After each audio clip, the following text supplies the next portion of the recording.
আজির পড়া মোর কোনো জাতি নাই, মোর কোনো ধর্ম নাই, মোর কোনো ভগবান নাই, মই মুক্ত। এবার জনপ্রিয় কণ্ঠশিল্পী জুবিন গার্গকে ঘিরে ভারতে চলছে এক তুমুল আন্দোলন। ফাঁসি চান জুবিন ভক্তরা জনপ্রিয় অ্যাক্টর দেব এবং জিতের। জুবিন গার্গের বিরুদ্ধে কি এমন ষড়যন্ত্র করেছেন জনপ্রিয় অ্যাক্টররা, যার কারণে রেগে গিয়েছেন জুবিন ভক্তরা। এবার আর ছাড় পাবেন না জনপ্রিয় অ্যাক্টর দেব, এমনকি জিতের সঙ্গে জড়িত এমন মন্তব্য প্রকাশ হয়েছে বেশ কয়েকদিন আগে। জুবিন ভক্তরা নিজেই মন্তব্য করেছেন। অনেকেরই মন্তব্য ছিল, কেনই বা শেষ যাত্রায় আসেননি জনপ্রিয় অ্যাক্টররা, কি এমন ক্ষতি করেছিলেন জুবিন গার্গ যার কারণে শেষ যাত্রাও দেখতে আসেননি, যার কারণে হতে পেরেছেন জনপ্রিয় অ্যাক্টর তাকেই ভুলে গিয়েছেন। জুবিন গার্গের জন্য দেবজিৎ সম্পূর্ণভাবে সুপারস্টার হতে পেরেছেন, নয়তো দেবজিতের মুভি কেউই দেখতো না। জুবিন গার্গের নিষ্পাপ কণ্ঠের গানের কারণে জনপ্রিয় হতো দেবজিতের মুভি, এমনকি হতে পেরেছিলেন জনপ্রিয় অ্যাক্টরও। এমন মন্তব্য করছেন জুবিন ভক্তরা। এমনটাও জানা যায়, দেব এবং জিৎ সত্যিকারে ভালো মনের মানুষ নন, উপরতে যতটা দেখা যায় ততটা আসলে নন দেবজিৎ, এমন মন্তব্য জুবিন ভক্তের। নয়তো যেই জুবিন গার্গ দেবজিৎকে একজন অ্যাক্টর বানানোর তাগিদে হাজারো চেষ্টা করেছেন, তাকেই দেখতে আসেননি শেষ যাত্রায়।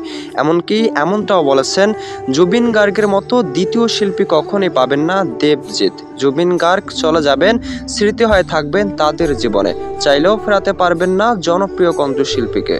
কেনই বা শেষ যাত্রায় দেখতে আসেননি জনপ্রিয় কণ্ঠশিল্পী জুবিন গার্গকে, কি এমন অপরাধ করেছিলেন জানতে চান জুবিন ভক্তরা। দেবজিৎ আসেননি ভালো কথা, কেনই বা জুবিন গার্গের নামে বারবার বদনাম ছড়াচ্ছেন, একের পর এক দিচ্ছেন মিথ্যা দুর্নাম, এমন মন্তব্য জুবিন ভক্তের। একের পর এক কেনই বা দুর্নাম বলছেন জুবিন গার্গের নামে, তাই তো এবার শেষ রক্ষা হবে না দেবজিতের, এমন মন্তব্য, এমনকি বিরোধ মন্তব্য করেন জুবিন ভক্তরা। অনেকেই মন্তব্য করেছেন অন্যায় করেছেন দেবজিৎকে অনেক ভালো মনে করতেন জুবিন ভক্তরা। জুবিন গার্গকে ভালোবাসতেন, দ্বিতীয় ছিল দেবজিৎ।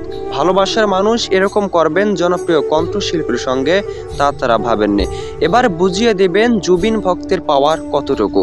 জানে বাঁচতে পারবেন না জনপ্রিয় অভিনেতারা, এমনকি যারা জুবিন গার্গের নামে মিথ্যা বলেছেন তাদেরকেও ছাড়বেন না, এমন প্রতিশ্রুতি দিয়েছেন জুবিন ভক্তরা। একের পর এক আসাম কলকাতায় চলছে তদন্ত, কে বলেছে বানোয়াট কথা জুবিন গার্গের নামে, কেনই বা বলেছে জানতে চান জুবিন ভক্তরা। যারা বলেছেন তারা রেহাই পাচ্ছেন না জুবিন ভক্তের কাছ থেকে, এমন হুঁশিয়ারি সংকেত দিয়েছেন জুবিন ভক্তরা। একজন জনপ্রিয় অভিনেতার মুখে জনপ্রিয় কণ্ঠশিল্পীর দুর্নাম কখনোই আশা করেননি, তাই তো খেপে গিয়েছেন জুবিন ভক্তরা। অনেকেই মন্তব্য করেছেন, ভালো না বাসেন তবে কেনই বা বদনাম করলেন, শেষ যাত্রায় আসেননি, এর থেকে দুঃখ কিছুই হতে পারে না। এমনকি জুবিন গার্গের পরিবারের পাশেও দাঁড়াননি। যেই মানুষটির কারণে হতে পারলেন জনপ্রিয় অভিনেতা হতে পারলেন, তাকেই সহ্য করতে পারেননি, এর থেকে অন্যায় কিছুই করেননি দেবজিৎ, তাই তো শেষ রক্ষা পাবেন না, এমনকি ফাঁসি চান, এমন মন্তব্য উঠে আসছে। অনেকেই মন্তব্য করেছেন দেবজিৎ জুবিন গার্গকে নিয়ে একটিও মিথ্যা বলেননি, এমনকি বাজে মন্তব্য করেননি। কে করেছে বাজে মন্তব্য? অনেকেই মন্তব্য করেছেন তাদেরকে ব্যবহার করেই বাজে মন্তব্যগুলো বের হচ্ছে। তবে বাজে মন্তব্যে কান না দিতে বাধা করেছেন দেবজিৎ ভক্তরা, অবশ্যই কান দিবেন না, এমনকি যারা জুবিন গার্গের নামে মিথ্যা ছড়াবেন তাদেরকেও তারা ছাড় দিবেন না।